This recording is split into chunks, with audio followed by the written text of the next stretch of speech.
Welcome to The Explainer. Today, we're diving straight into a fascinating and frankly exhausting dilemma that, let's be honest, pretty much all of us face every single day. We're unpacking the core ideas from Ryuho Okawa's work, specifically looking at a text originally delivered back in March of 1987. It takes a really hard look at the gritty reality of the daily corporate grind, and it asks a pretty bold question. How do we actually balance the relentless pursuit of profit with a higher spiritual purpose? Let's jump right in and see how this text proposes a total reimagining of the business world. Which brings us to the big central question of the text. For centuries, we've basically been told you can either be a ruthless, profit-driven shark or a spiritually fulfilled person, but rarely both. Is the pursuit of profit fundamentally at odds with spiritual truth? Well, this explainer is going to unpack exactly how the author challenges that age-old assumption. In the new business revolution, Okawa doesn't just sit back and criticize corporate life. Instead, he proposes a completely revolutionary framework called ideal economics to solve the modern worker's dilemma. It's an ambitious attempt to merge the raw, physical survival required in business with the spiritual elevation of the human soul. Here is our roadmap for today. 1. The salaryman's struggle. 2. Profit versus spiritual truth. 3. Defining ideal economics. And 4. The workplace as a dojo. Let's start with Section 1. The salaryman's struggle, the spiritual toll of the daily grind. The text paints this incredibly vivid, almost painfully relatable picture of the corporate routine. 6 a.m., you wake up already completely exhausted. By 8:30, you're crushed onto a suffocating, sweaty commuter train, literally unbuttoning your collar just to get a breath of air. You spend the entire day fueled by instant coffee and anxiety over sales targets. And then, late at night, comes the forced drinking and karaoke with colleagues. The author actually describes commuters pouring out of train doors like a swarm of black ants. It really captures that profound sense of isolation, doesn't it? Just the fleeting, temporary nature of surviving the modern grind. And witnessing this relentless struggle is exactly what drives the author's message. To quote the text directly, "I desperately want to liberate their minds to a world of freedom." Okawa observes all these business people essentially suppressing their true inner feelings merely to survive the brutal corporate landscape, and he presents this work as a lifeline to those exhausted workers. Moving right along to Section 2, Profit versus Spiritual Truth, the Great Divide.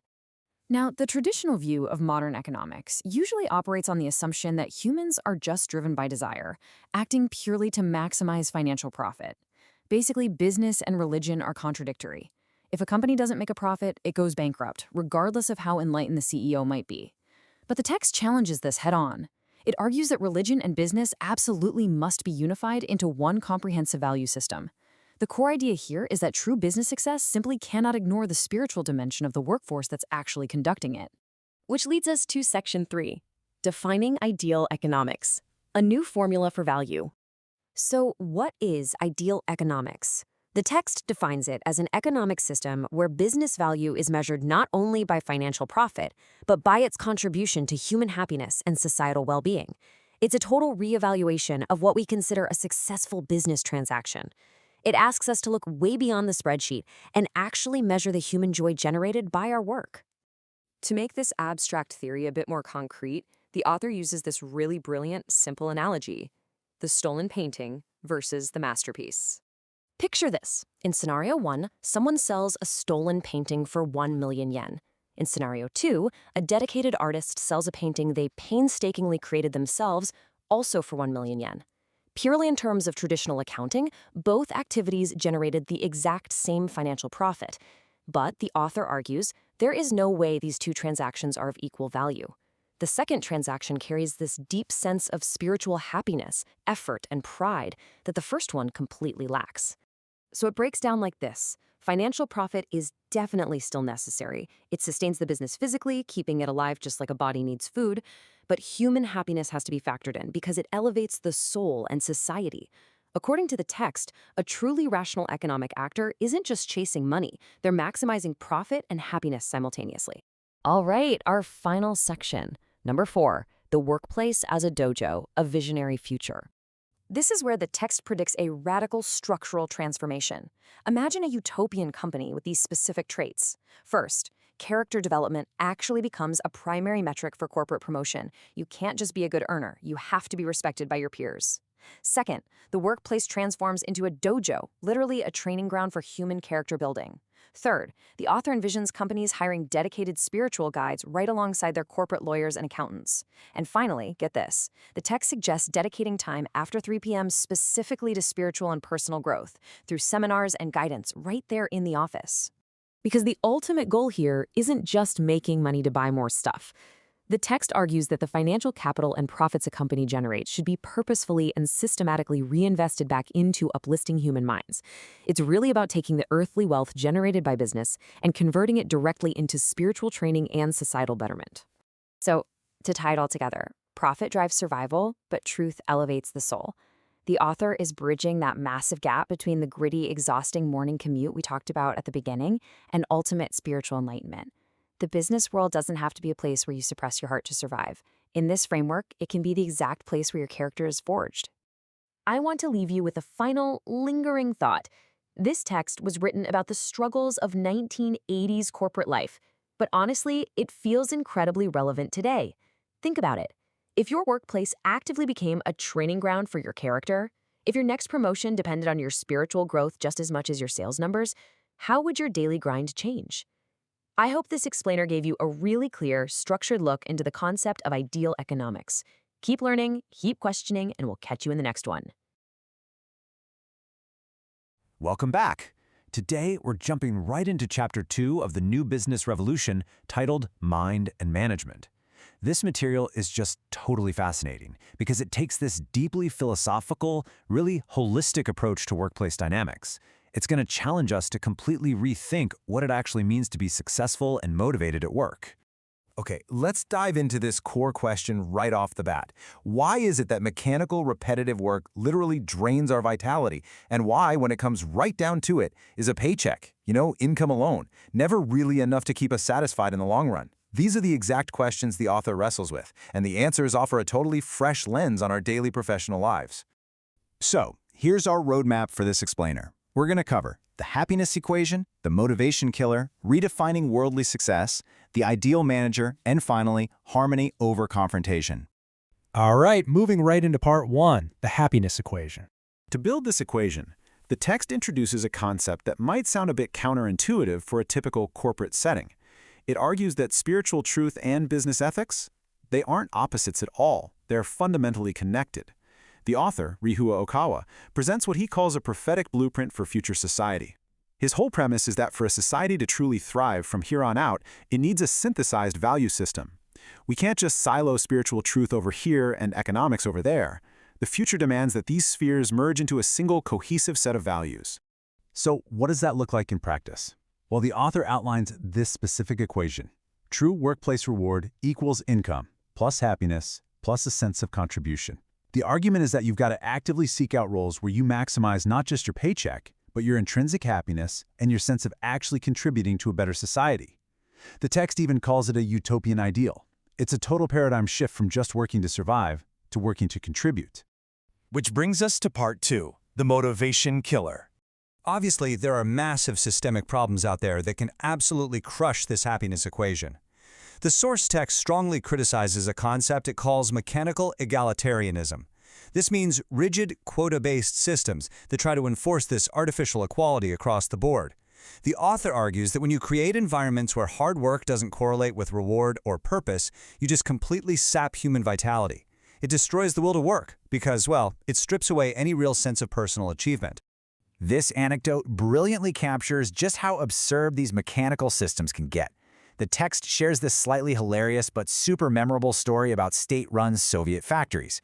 It points out that if the state sets a production quota based strictly on weight, well, instead of meticulously crafting 100 useful little desks, the factory just slaps together one totally useless 30-ton desk to hit the target. It's the perfect illustration of how mechanical quotas destroy actual value and human ingenuity. Let's jump to part 3, redefining worldly success. Now, because mechanical systems basically fail to inspire us, the source notes that as we move away from them, the very definition of worldly success is transforming. Looking at traditional metrics versus the new holistic value system, we see a massive shift. The old way was all about rigid bureaucracy, standardizing output, and this cutthroat self-display. But under a holistic system, society actually shifts its respect toward creative and social contributions. The text explicitly points out how professions like fashion designers or TV directors, roles that maybe rigid corporate structures used to look down on, are now highly valued for their diversified talents. And competition itself gets reframed. Instead of bitter, cutthroat battles to show off, it becomes what the author calls friendly rivalry, a way for peers to polish themselves and level up together. Moving right along to Part 4, the ideal manager. As the workforce leans into these diversified, creative talents, the people in charge obviously have to adapt too. So the crucial point here is that promoting someone just because they have seniority, or because of their age, or even out of pity, is just a failing strategy in this new era. The author breaks down 3 non-negotiable requirements for a modern manager. Step 1, they absolutely must have a superior character paired with a proven track record. Step 2, they need high-level foresight, meaning they can accurately anticipate the future. And Step 3, they've got to possess a profound philosophy of life. Let's unpack that last point a bit. The text points out that an employee might literally spend decades at the same company. Because of that huge time commitment, a manager can't just be someone barking business instructions all day. They have to act as a teacher of life. They need that personal magnetism, that human appeal, and the life wisdom to guide their team not just through their daily tasks, but in their overall personal growth. And finally, Part 5, Harmony over Confrontation. This brings us to the most macro-level concept. If individuals are driven by contribution and managers are acting as teachers of life, how should the relationship between corporate management and labor actually work? Well, the author presents a really strong critique of confrontational labor unions. The text argues that these confrontational models usually stem from a framework of Marxist class struggle and just baseline distrust. From the author's perspective, this adversarial setup is totally incompatible with a productive, forward-thinking business. Instead, the text heavily advocates for corporate harmony. That's a system rooted in cooperation, mutual trust, and relying on capable leadership to naturally guide the company and reward everyone involved. The source material doesn't pull any punches here either. It literally states a corporate system built on hatred and opposition from the start is like a diseased cell inside the physical body. It's an incredibly vivid metaphor, right? The author's view is that starting from a place of opposition just eats away at the organization from the inside out. According to this philosophy, true progress only happens when you can trust excellent leaders to implement fair reforms rather than relying on combative adversarial structures. All of this really leaves us with a lot to chew on when it comes to our own careers. So I want to leave you with a question. Take a hard look at your own professional environment. Does your workplace operate on those soul-draining mechanical quotas and constant confrontation? Or is it actively moving toward holistic harmony, creative contribution, and friendly rivalry? Definitely something to think about. Thanks so much for joining me for this explainer, and I'll catch you next time as we keep unpacking the ideas shaping our world. Okay, so have you ever actually wondered if the pursuit of profit could evolve your soul? I mean, for centuries, we've been told that making money and growing spiritually are just fundamentally at odds. We're taught that to be truly enlightened, you have to detach completely from the material world, and that accumulating wealth is somehow inherently greedy or corrupt. But what if that entire premise is just totally flawed? What if wealth and spiritual growth aren't enemies at all, but actually two sides of the exact same coin? Well, welcome to today's explainer. Today, we are going to explore a really fascinating framework that attempts to bridge the gap between divine truth and modern economics. We'll be looking at this progressive view of business, one that completely removes the historical guilt associated with making money and reimagines the true purpose of profit in our society. So let's just dive right into this. The source material we are breaking down today comes from a book called The New Business Revolution by Ryuho Okawa. Specifically, we're going to focus on Chapter 3, which lays out this progressive view of business. The author takes a really bold approach here, cutting straight into what he calls the blind spot of modern business society. It's a genuinely intriguing attempt to synthesize religious truth with business ethics, predicting a future where these two supposedly conflicting worlds are just perfectly integrated. Here is our roadmap for today's explainer. We're going to hit the religion versus business conflict, desire as life's engine, money as neutral energy, investing into utopia beyond mere leisure, and finally, wrap up with the spiritual service economy. All right, starting us off, Section 1, the religion versus business conflict. To really grasp this text, we first need to unpack the historical baggage surrounding wealth. On one hand, we've got these outdated religious frameworks that viewed the monetary economy as inherently evil. The text points out that ascetic teachings from thousands of years ago just don't cleanly map onto today's complex financial systems. But on the flip side, we see the opposite extreme, modern capitalism, where corporate profit-seeking acts almost like a new religion of its own. The author argues we desperately need a new synthesis that avoids both of these extremes. Moving right along to Section 2, Desire as Life's Engine. So, to synthesize those two extremes, the author fundamentally reframes human longing. The source material uses a super powerful metaphor here, arguing that a life completely without desire is a gray, hopeless desert. I mean, think about basic human appetite. If we view the simple act of eating 3 meals a day as a root of suffering that needs to be purged, human existence becomes incredibly bleak, right? The crucial takeaway is this. Desire shouldn't be blindly rejected. Instead, we have to recognize it as a necessary energy source. It's literally the driving force for societal advancement. If you have the desire to improve your own life, well, that exact same energy can be harnessed to improve society as a whole. Which brings us to Section 3, Money as Neutral Energy. Okay, so if desire is the engine, what about the fuel? What about money itself? The text introduces this concept of value neutrality. Currency is really just a neutral substitute value. It's an accounting mechanism for exchange. And because it's neutral, money itself is neither good nor evil. Its moral weight depends entirely on the transparency and the attitude of the person actually using it. To really illustrate this, the text poses a pretty direct question. Imagine you generate a profit of 100 million yen. Is that 100 million yen a sin?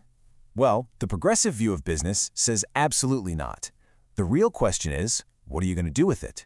Do you use it to buy yourself 10 new luxury cars? Or do you channel it into something that creates wider societal and spiritual value? The accumulation isn't the problem at all. The allocation is where morality enters the picture. Let's dive into Section 4, Investing in a Utopia. This right here is where philosophy turns into actionable societal strategy. Excess wealth shouldn't be hoarded or blown on fleeting vanity. It must be actively converted into higher values. That means investing in physical infrastructure, providing conveniences, and facilitating spiritual learning for folks without resources. The text essentially argues that money is the literal building block for creating a utopia on Earth. Next up, Section 5, Beyond Mere Leisure. So what happens as society actually succeeds in doing this? The author forecasts that as automation and wealth increase, we are going to have vastly more leisure time. But there's a huge catch regarding the grades of pleasure. If people just spend all their new free time on physical, superficial entertainment, they will actually grow fatigued. True fulfillment requires moving up the grades, from physical to intellectual learning and ultimately to spiritual pleasure, which is what actually evolves the soul. And that leads us to Section 6, the Spiritual Service Economy. This brings us to the final, and honestly, perhaps the most fascinating prediction in the text. Because society will soon be desperately searching for those higher grades of pleasure, the author predicts the birth of entirely new industries, specifically a spiritual development service industry. As people seek deeper meaning, businesses will organically form to meet that market demand. I love this part. The author uses a truly fantastic analogy to explain this. Think about a traditional travel agency, right? You go to them, tell them what kind of physical vacation you want, and they guide you to the exact right destination. Well, the text predicts the rise of spiritual agencies. Instead of booking a beach trip, these entirely new companies will act as expert consultants to match your soul and your intellectual curiosity to the perfect spiritual community, study group, or philosophical organization. Okay, so how does this actually work in practice? The text lays out the exact operational functions. Step 1, these businesses will thoroughly evaluate and research various spiritual organizations, essentially vetting them for quality and safety. Step 2, they'll expertly guide seekers to the communities that perfectly align with their values. And Step 3, which is absolutely critical, they will act as a third-party buffer to mitigate the risks of joining and, just as importantly, the risks of leaving a group if it turns out not to be a good fit. It's essentially a consumer protection and guidance service, but for your soul. So, just to quickly summarize what we've covered today, this progressive view of business fundamentally removes that historical guilt associated with profit. It argues that making money isn't a sin. Rather, it's an essential mechanism for societal and spiritual evolution. By viewing desire as an engine and money as neutral energy, we can bridge the gap between divine truth and economic reality, paving the way for brand new industries that cater to the very highest grades of human fulfillment. Which leaves us with this final thought. We are rapidly approaching a future where automation and wealth are going to give us more free time than literally any generation before us. So the question isn't just what you will do with your money, but what will you do with your time? As the spiritual service economy emerges, where will you choose to invest your spiritual capital? Thanks for joining me on this explainer, and I'll leave you to think on that. Welcome back to today's explainer. We are diving into something really wild today, a sweeping, hyper-ambitious blueprint for tomorrow. Specifically, we're unpacking Chapter 4 of the book, The New Business Revolution. And honestly, what makes this text so absolutely fascinating is that it doesn't just, predict a couple of shiny new tech gadgets. No, it attempts to redesign literally everything. We're talking from the deep psychology of the human mind all the way up to how we grow food globally. So let's break down this massive vision and see how all these pieces fit together. To make sense of it all, we'll be following an inside-out roadmap. We're going to start small with the values of the mind, move outward to the future family, expand that into the small city, and wrap up with the agricultural revolution. Let's jump right in. Starting with Section 1, Values of the Mind, the Foundation of the Future. Now, it might seem a bit weird to start a blueprint for physical society by talking about the mind, right? But the text has a very clear philosophy here. It argues that all external structures in society are ultimately born from internal human values. Basically, you can't build the city of the future without first understanding the mind of the citizen. The author actually distills the human mind down to 3 absolute baselines. First up is creativity. This is seen as the highest value, that divine spark driving us to build and innovate. Second is existential value, which tackles what a human being actually is. And third is energy, which is split into life energy keeping us alive and activity energy driving us to act. Acknowledging these 3 things is the absolute prerequisite for any future progress. That second point, existential value, can sound a bit academic, but the text uses a brilliant metaphor to make it super easy to grasp. It argues that modern society makes this huge mistake of thinking the physical body is the actual person. Instead, think of the body as just a vehicle, like a car or a boat. The true essence of the person, the real value, is the driver or the captain inside, the soul. So any future society absolutely has to be built to serve the driver, not just the car. So what does this all mean? If we accept that humans are these creative, energetic beings whose real value is way beyond the physical, how does that actually change the way we live day to day? Like, how do these internal values physically reshape our living rooms? That brings us to Section 2, the future family, rethinking the household. This is where the text sharply critiques modern living and analyzes how economic pressures have totally fractured the way we live together. Think about today. We see a massive trend toward people living alone or in small, isolated nuclear families. The text points out that this isolation is driven by real economic realities, like the necessary rise of female workforce participation and corporate demands for job transfers. But while acknowledging that people want freedom, the author argues this model is incredibly culturally isolating. The proposed solution? A purposeful return to the 3-generation household. And this isn't about saving rent. It's driven entirely by the need for deep cultural transmission and shared purpose. In practice, expanding family culture through shared wisdom and giving elders a renewed sense of purpose looks pretty practical. By living together, grandparents provide much-needed childcare and pass down wisdom, which gives them a real, tangible sense of purpose. And to avoid that classic friction of everyone living on top of each other, the author suggests some clever architectural workarounds. Think distinct, separate kitchens under one single roof. So you get to maintain your independence, but you totally bypass that modern epidemic of isolation. Okay, let's zoom out another layer. If our homes are expanding into these larger, multi-generational spaces that prioritize connection over just being a 5-minute commute from the corporate office, how do our broader cities need to adapt to accommodate them? Section 3, the small city concept.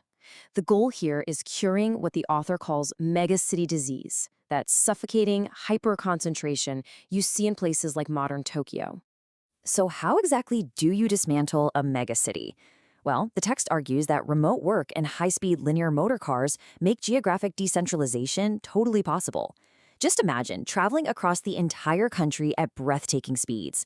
Thanks to futuristic tech like this, you literally won't need to live right next to your office to be an active participant in the economy. The solution proposed is a highly specific regional breakdown. Instead of one giant hub, we split the megacity's functions into specialized small cities distributed across the map. For example, a new political city could be set up in Sendai, up in the Tohoku region. The economic city could shift over to Kansai or Chugoku, and the cultural city. That finds a home in Hokuriku near Kanazawa or down in Shikoku near Takamatsu. It means citizens can pick an environment that matches their exact values, completely skipping the overcrowding of a massive centralized hub. All right, so we've redefined human value, we've restructured the family, and we've decentralized our cities. That leaves us with one massive foundational question. How in the world are we going to efficiently feed these highly specialized, decentralized cities without completely destroying the surrounding environment? Section 4, the agricultural revolution, farming in the sky. This is honestly the most concrete and visually striking part of the whole vision. It's all about breaking agriculture's historical reliance on wide open land and unpredictable weather. We are talking about industrialization on an unbelievable scale. The text envisions a total transition away from small family plots, moving toward large-scale corporate farming models. And the craziest part? Relocating crops into towering 20 to 50-story high-rise buildings. The text literally compares them to massive city skyscrapers. Inside these towers, everything is perfectly dialed in. 100% artificial lighting, and total scientific control over temperature, humidity, water, and fertilizer. Now, why go through all the trouble of building skyscrapers just for plants? Well, the math is staggering. By stacking farms vertically and taking the weather totally out of the equation, agricultural output becomes mathematically hyper-efficient. The text predicts a 50 to 100 times increase in crop yields per unit area. 50 to 100 times. That is a total game changer. And because of this, farming completely transforms. As the text puts it, it shifts from sweating in the fields to acting as scientists, chemists, and high-level corporate managers. This technological leap totally elevates the social and professional status of the farmer. It's a complete white-collarization of the industry. They'll be overseeing complex biological factories instead of working the dirt. And to make sure these pristine new smart cities actually stay livable, the text briefly touches on livestock too. To get rid of pollution, odors, and just general public nuisance in our living spaces, livestock farming, like pigs and chickens, will be relocated to highly automated, unmanned artificial islands. It geographically isolates the environmental impact while using advanced robotics to run the whole show. Wow, okay, we've covered a huge amount of ground in today's explainer. We trace a line all the way from the spiritual values of the mind, straight through the multi-generational family, out to the decentralized small cities, and finally up into the towering agricultural skyscrapers of tomorrow. It's a wildly interconnected vision. So I want to leave you with this final thought. When you look at the trajectory of our technology and our shifting social habits today, which of these bold structural predictions from the text do you think is actually the closest to becoming reality? Thanks for hanging out with me today, and keep questioning the future. Welcome back, Focus Learners. Today's explainer is going to completely flip how you think about your 9-to-5 job. We're unpacking a really groundbreaking 1987 lecture that takes a swing at a deeply ingrained societal assumption, which is this idea that wealth and spirituality just have to be totally separated. But, what if they aren't on opposite ends of the spectrum at all? Can maximizing your corporate profits actually be the ultimate path to spiritual enlightenment? I know, it sounds like a total paradox, right? Normally, we picture monks retreating far away from the modern world to find inner peace, while on the flip side, we imagine business executives just relentlessly chasing the bottom line. But today, we're exploring a radical paradigm shift that argues these two worlds aren't just compatible, they're intimately connected. And honestly, depending on both of them might literally be the key to our future. Okay, let's dive into this. The source we're unpacking today is a fascinating 1987 lecture that forms the core of Ryuho Okawa's book, The New Business Revolution. The author presents a really bold thesis here, that religion and economics are absolutely not in conflict. Actually, he argues that the economic world is highly receptive to spiritual truth. He challenges the traditional blind spots of both the religious community and the corporate world, proposing a future where truth and economics are totally seamlessly integrated. It's a wild look at breaking down the walls between what we consider sacred and what we consider secular. So historically, the old paradigm dictated that finding spiritual enlightenment meant ascetic monasticism. Basically, it meant isolating yourself from the state, from commerce, and from everyday worldly desires just to find purity. But this new paradigm completely flips the script. The author proposes that business itself can be a religious practice. Instead of running away from society to find enlightenment, the proposed modern synthesis is all about integration. It's about taking those deep spiritual values and deploying them right out there in the middle of the corporate battlefield. To really understand how we get to this integration, the lecture builds this fascinating historical bridge. Back in the 1st century, early teachings leaned heavily into that asceticism we just talked about. But notice the massive shift in the 16th century with the Protestant Reformation. The text specifically highlights figures like Martin Luther and John Calvin. Calvin's influence was particularly massive, right? Because he introduced the idea that worldly prosperity and financial success could actually represent divine glory. That completely made room for a monetary economy within a religious framework. And that ultimately evolved into modern 20th century capitalism, leading us straight toward the author's predicted future, a systemic total integration of both spheres. The absolute crucial takeaway here is that worldly activities and work themselves can be a path to discovering divine prosperity. The path to enlightenment isn't just limited to some silent monastery on a mountaintop. According to the author, practicing spiritual truth in the real world and maximizing your potential in your specific professional field is just as noble of a practice. Whether you're an engineer, a teacher, or a CEO, doing your job to the absolute best of your ability is, in and of itself, a form of spiritual discipline. Now, what's really interesting about this next concept is how the author forces us to step way outside our own earthly bubble to prove his point. He poses this wild thought experiment. What if human earthly values aren't universal? I mean, it is so easy to assume that what makes someone a successful person on Earth, a huge salary or a fancy corner office, is just some universal cosmic truth. The text introduces a surprising pattern interrupt here to challenge our inherent biases and force us to look at the economy from an entirely different, almost cosmic dimension. So the lecture introduces these fascinating hypothetical extraterrestrial value systems to make its point. Imagine Planet A, where the supreme status belongs to artists and creators, the people who produce beauty. The lowest class? Paper-pushing corporate workers who merely move documents from the left side of the desk to the right without ever creating anything new. But then look at Planet B. There, the ultimate status symbol is life creation. Having 20 or more children makes you the equivalent of a billionaire CEO, while those with only one child are considered the lowest class. The author uses these wild extraterrestrial examples to make a very grounded point about Earth. We absolutely must cultivate tolerance. Embracing diverse perspectives is essential because our current value systems are, at the end of the day, entirely relative. When we bring that tolerance and that expanded perspective back down to the individual level, the workplace completely transforms. The text asserts that the company actually becomes a dojo for spiritual practice. A dojo, a traditional training hall for martial arts, a place of intense discipline, respect, and growth. The author argues that instead of treating work as just a place to drag yourself to earn a paycheck, the corporate environment is meant to be the ultimate training ground for your character. Navigating those messy office dynamics, creating real value, and leading your team with integrity, that is your spiritual workout.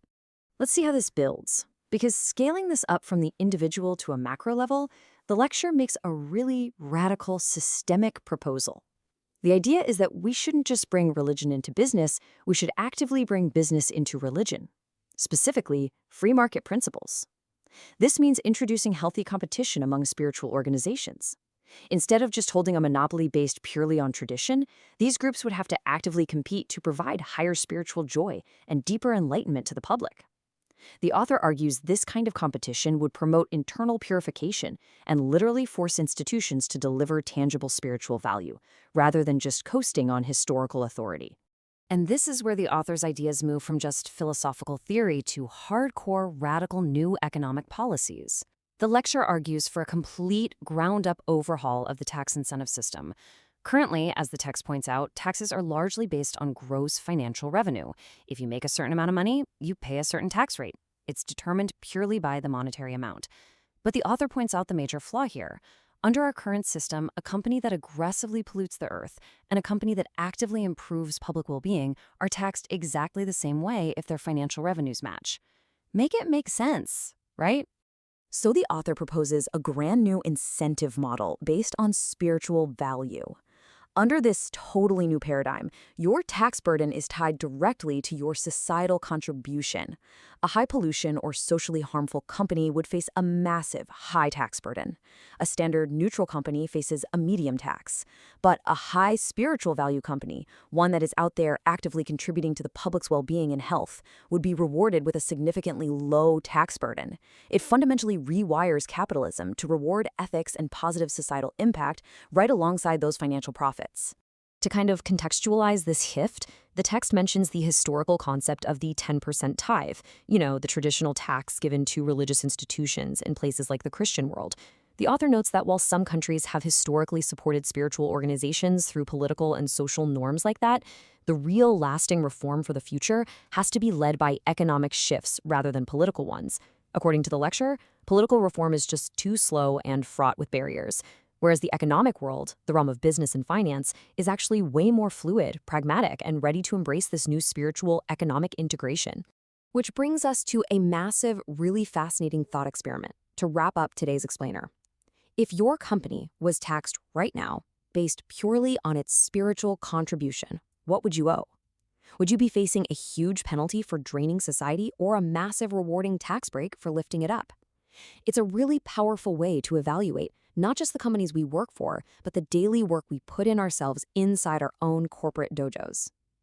Thank you so much for joining me for this explainer on the intersection of economics and spiritual truth. Keep learning, keep questioning, and I'll catch you in the next one.